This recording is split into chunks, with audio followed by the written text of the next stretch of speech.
Let's cook stir-fried mushroom. Let's begin. Oil. Next, pag mainit na, lagyan natin ito ng garlic. Yan.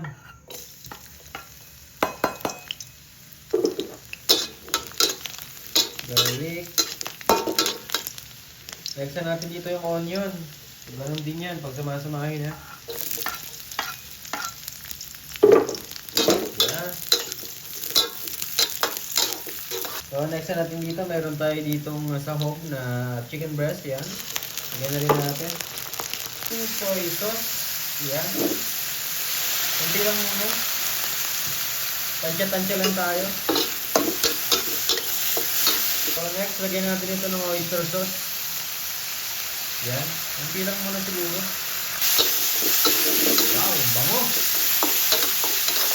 Kailangan may sugar yan. Yan. Brown sugar lang. Yan natin.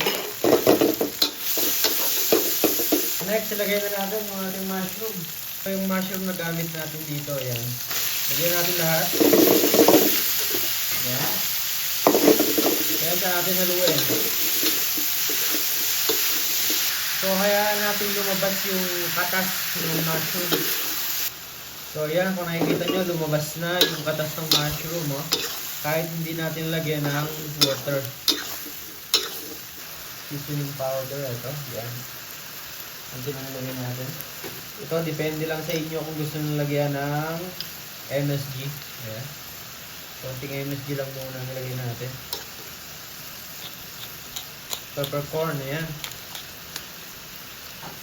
Ayun na nga. Okay na, ready na. So, eto na. Luto na yung ating stir fry mushroom. Napakasarap nito at pwede nyo lutuin sa inyong mga bahay. Ayan, o, ganyan lang, oh. Sarap yung may sabaw-sabaw na ganyan. So, okay na, luto na. Pwede na tayong kumain. Let's go.